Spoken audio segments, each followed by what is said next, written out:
E aí, tá gostando dos relatos? Então o que você acha de deixar um like aí no vídeo, hein? Gosta dos relatos? Deixa o seu like, mesmo que seja nos cortes.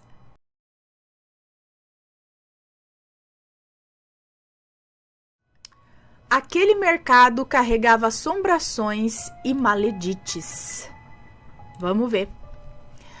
Oi, Ana e assombrados, eu sou a fulana e vou relatar um caso que aconteceu comigo em um emprego temporário. Não haverá nomes e se tiver já vai estar trocado. Bom, logo que eu saí da escola, a saga de arrumar um emprego virou uma missão. Sem mais, eu tive oportunidade em um supermercado conhecido da minha cidade. Era um local com diversas pessoas, consequentemente, diversas energias também. Por fora, se observava um local agradável e tranquilo. Não teria como eu relatar todos os mínimos detalhes dos bastidores, mas assim, era uma loucura.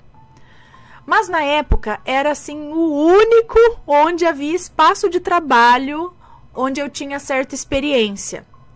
Não foram dias fáceis. Eu tinha acabado de desenvolver e de descobrir um quadro clínico de depressão. E, ao mesmo tempo, por lidar com o público, tinha que mascarar todos os meus demônios o melhor possível, pois eu gostava do meu emprego. E, por meio dele, eu ajudava minha família também. As coisas foram ficando mais estranhas com o passar do tempo. E As coisas foram ficando mais estranhas com o passar do tempo e conhecimento das pessoas que estavam ali. Não entendi. Enfim, o horário depois do lanche era tenebroso para mim. Na parte de cima do prédio tinha um vão entre a cozinha e o vestiário feminino, onde ficavam caixas de frutas, que não importava o horário, ali era escuro e frio sempre. Com todas as luzes ali era escuro ainda e frio. E passar na frente dele era certo para sensações horríveis. Parecia que no meio daquela escuridão tinha alguma coisa te observando, que pouco depois fora revelado que realmente tinha algo ali. Bom, como no relato de uma moça aí que foi contado aqui no canal, que enfrentou um egum que se apossava do corpo de seu marido por ele ser médium de transporte e ela com seus guias teve que tomar a frente para dar um chega para lá no espírito infeliz, a parte exata dela descrevendo, vamos dizer assim, o marido, entre aspas, entre os móveis ali da cozinha, como que se escondendo ali durante a possessão, é um exemplo perfeito para o que eu via ali naquele breu. Uma criatura negra e nebulosa que exalava toda aquela opressão e raiva para os funcionários.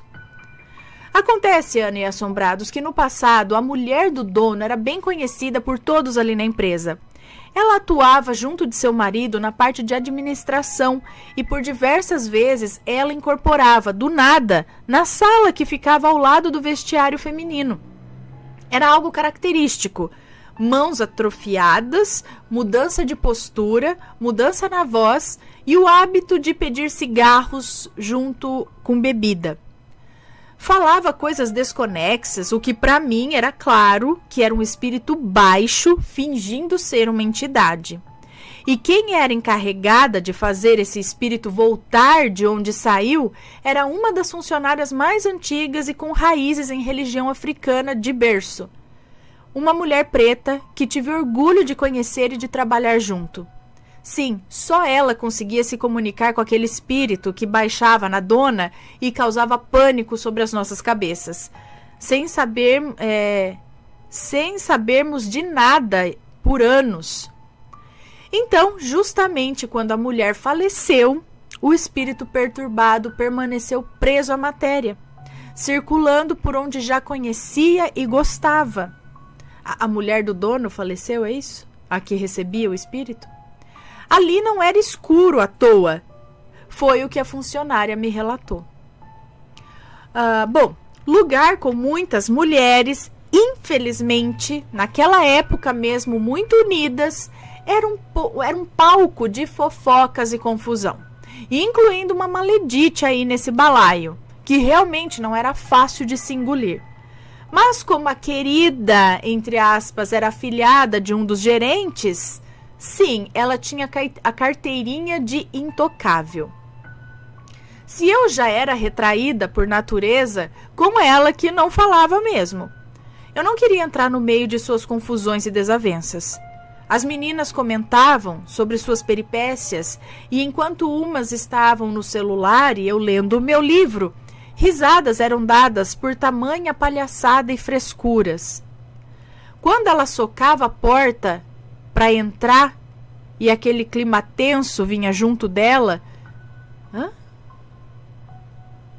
Não entendi. As meninas comentavam sobre suas peripécias e enquanto umas estavam no celular e eu lendo o meu livro, risadas eram dadas por tamanha palhaçada e frescura. Não entendi.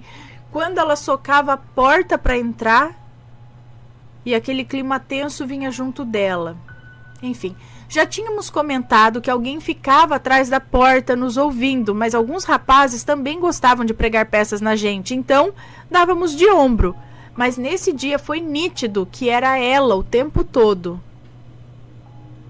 O perfil dela era de pobre soberba. Nada de errado em se vestir bem e querer ser bem vista. Até porque, como nos vestimos, também fala muito sobre nós, né? Sobre nós mesmos. Mas ela era assim um show à parte, sabe? Tudo de marca, rosinha bebê, aquele batom rosa chiclete horrível, sapatilha ou sandália com dedos à mostra, que era proibido, por questão de segurança no trabalho, e um cabelo com uma cor indefinida que não ornava com nada. Mas ok, burlar regras, né? Já que ela tinha contatos ali dentro e nós não. Logo chegamos nela outra vez, pois a experiência sobrenatural nesse lugar evoluía cada vez mais. Após tanto segurar as pontas com todas essas situações sinistras e piadinhas de mau gosto de outros funcionários pelo meu estilo alternativo e mais gótico, ser chamada de bruxinha e outros adjetivos relacionados, isso não era novidade. E aí eu tive a minha primeira crise de pânico. Foi no banheiro e foi terrível. Sorte minha que a nossa fiscal de caixa era uma pessoa incrível e que até hoje eu levo no coração. Mas não foi um episódio isolado. O mercado todo sabia no dia seguinte. Eu tive apoio de pessoas oferecendo orações, eu tive olhares feios por funcionários crentes, assédio por ser retraída e vista como frágil, e pessoas me oferecendo uma ida em terreiros para desenvolver o lado mediúnico, que eu sempre neguei. Minha família era toda da igreja e eu não tinha voz ativa alguma. Com o tempo passando, eu fazia o máximo para identificar o início de uma crise e então sair do salão o mais rápido possível, antes daquilo estourar. Era quase sempre no tempo de intervalo de 15 minutos e eu me enfiava em um dos banheiros do nosso vestiário para chorar e perguntar a Deus por que tanto sofrimento. Eu molhava os pulsos e nunca... eu molhava os pulsos, a nuca e só lavava o rosto e só não lavava o rosto por conta da maquiagem. Eu andava de um lado para o outro, batia nas paredes, chorava com um peso gigante sobre mim e logo sentia o meu corpo ficar anestesiado, como se estivesse em choque. Infelizmente, as crises duravam entre 20 a 30 minutos e era claro que isso foi notado, né? E é claro que isso foi notado. E com razão. Um motivo de puxão de orelha. Eu voltava do intervalo pedindo perdão a todas as meninas, pois se uma se atrasa, a equipe toda era afetada e muitas vezes o tempo de intervalo era passado da hora, com algumas sem os seus direitos de descanso. O lado bom é que a maioria sabia que não era algo proposital, pois em pouco tempo eu tive crises que algumas delas estavam presentes e me amparando. De modo inexplicável, quando dava o fim do expediente, eu tinha uma sensação de liberdade. E até voltava assim um fiapinho de felicidade para dentro de mim, de dever cumprido. Outro dia inesquecível e que de fato foi o pior dia da minha vida e o real motivo de contar esse relato, Foi quando eu cheguei no serviço e não pude sentar diretamente no caixa, pois logo avisei que estava tendo sintomas da crise para a fiscal. E ela me mandou tomar um copo com água e fazer a reposição no salão. Concordei, querendo sair correndo dali por dentro, né? Mas fui fazer o meu trabalho. O meu mal é que o meu rosto não esconde quando eu tô abalada. Lembram da Maledite, que disse, que falei no início do relato? Desde que ela observou que eu chamava atenção no meio das meninas por ter um estilo diferente e causar curiosidade nas pessoas, a birra dela começou. Já não gostavam dela desde quando eu cheguei no mercado, pois sua prepotência, malícia e jeito grosseiro com as demais a isolou totalmente. Tanto que ela sumia por mais de 1 hora na hora do almoço, prejudicando a equipe com sobrecarga de trabalho. Além de falar conosco como se fosse a nossa chefe, sendo que exercia o mesmo posto que o nosso. Ninguém gostava de sentar perto dela, no serviço. Ela falava alto, era grossa com os clientes ou chegava até a fazer piadas de mau gosto absurdas, dizendo que quem tinha depressão era pessoa fresca. Isso não existia, era falta de porrada ou falta de trabalho. Olha, eu quase avancei nela quando eu ouvi essas coisas. Mas guardei o ódio, engoli as lágrimas e ignorei a sua existência maléfica. Parece que sua diversão era afetar o maior número de pessoas ali. Eu ia de jeans, cordões, anéis, uma maquiagem gótica suave, cabelo arrumado, vermelho, coturno ou tênis preto e moletons oversize, junto da minha fiel mochila e dos meus livros. Nessa época eu comecei a descontar o estresse em mim mesma, se é que me entendem. E por favor, se chegarem a esse nível, procurem ajuda. Você não está sozinho. Pelo contrário, tem muita gente passando pelo mesmo, esperando só que alguém perceba e não julgue. Pois não é nada fácil viver dia após dia, somente certa da morte, onde tudo é preto e branco. Enfim, ela começou a usar botas, o batom rosa virou para uma cor escura, a bolsa virou mochila e uma make pesada, que só ressalta o que na verdade era para esconder.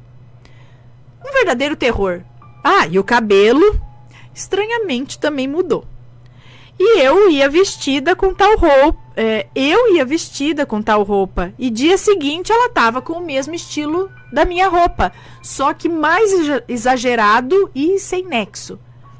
Eu era uma moça de 18 para 19 anos na época.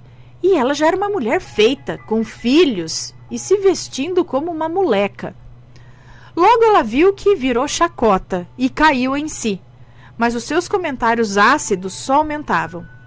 Eu sentava no caixa, ela implicava com o meu modo de sentar, implicava com os rapazes que estavam embalando as compras, dizendo que conversávamos demais e que eu me viraria sozinha ali. Quando viu que eu tomava remédios, ameaçou, dizendo que era feio fazer isso ali e que falaria com o gerente a respeito. Iana, eu só tinha os remédios no bolso porque foi autorizado. Obviamente eu tinha horários, mas mesmo com as nossas bolsas trancadas em armários, eu também me sentia melhor se os remédios estivessem perto de mim para cortar as crises. Uma das funcionárias ali, que era também da turma que só quer trabalhar e ser feliz, veio me ajudar no caixa. Discretamente perguntou como eu estava naquele dia, pois sentei só depois do almoço no caixa e ela me chamou para ir em um centro com ela. E eu concordei, pensando como que eu ia fazer, pois ela achava que isso era um processo de obsessão e não só a doença em si. Eu dei de ombros, eu não sabia explicar ao certo. E alguns minutos depois, quem se sentou no caixa em frente ao meu? A Maledite. A face da funcionária mudou para desgosto, assim como a minha. Mas o pior foi que após passar algumas pessoas no meu caixa, eu vi. Ana, eu fiquei de boca aberta. Eu vi uma espécie de nuvem negra sobre a Maledite. Aquilo se movia de forma ondulada e dava para notar que era denso. Aquilo a seguia.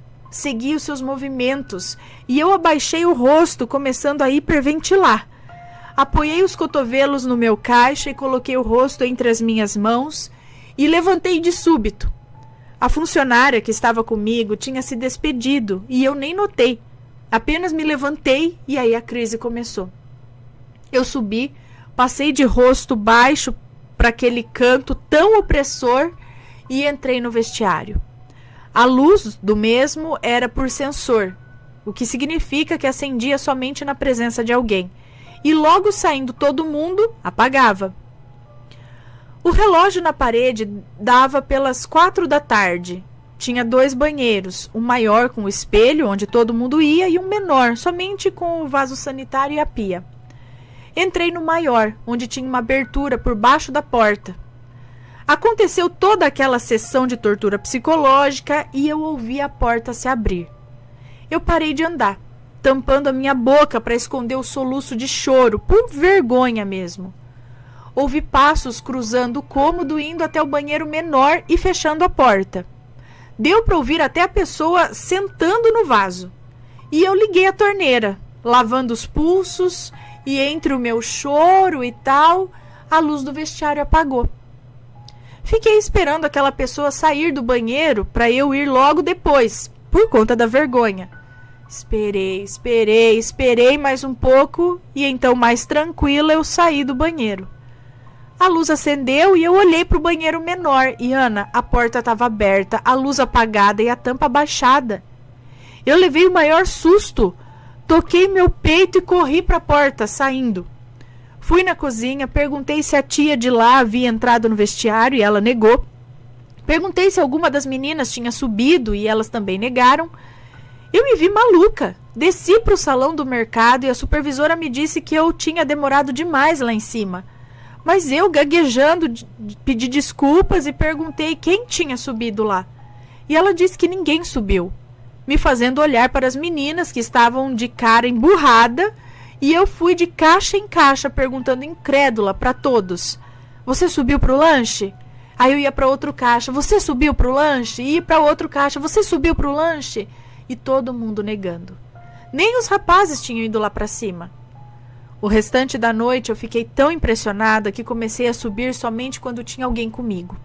E na hora de ir embora, pegar minha mochila e sair correndo, mostrando a mochila para o segurança já na rua, do lado de fora do mercado. Após isso, eu fui até a UPA da cidade, tirei 2 dias de folga. Foi muito bizarro essa visagem e pior ainda essa situação. E agora as pessoas que me davam suporte com orações e rezas meio que se afastavam quando eu chegava perto delas. Olha, essa é uma longa história, mas eu fico me perguntando, será que esse mercado era portal para alguma coisa? Ou eu só estava sendo perturbada? Ah, e a Maledite, ela foi afastada do serviço por conta do quê? Adivinhem? Depressão e crises também. Tirou sarro, falou tanto da outra e foi afastada pelo mesmo motivo. Eu voltei lá anos depois. Todo mundo que estava lá na época já havia saído. E quando entrei no mercado, ele parecia morto. Estava frio e mesmo com funcionários ali, era um silêncio aterrador, o que não é comum. Eu não me senti como antes, mas comum não foi. Perdão o relato gigante. Um beijo para você, muito obrigada. Então, vai saber o que já tinha ali, né? Juntou ali com a Maledite, mas parece que tinha alguma coisa ali. Será que era o mesmo espírito que baixava na antiga dona do mercado? E olha só aquele negócio, né? Cuidado com o que sai da sua boca, no caso da Maledite. Com inveja ou falando que era frescura e não sei o que, e no fim acabou tendo a mesma coisa. E eu abaixando aqui, né, na tela. Me conta, gostou do relato? Então o que você acha de deixar um comentário aqui embaixo, sempre com respeito, por favor, além do like, é claro.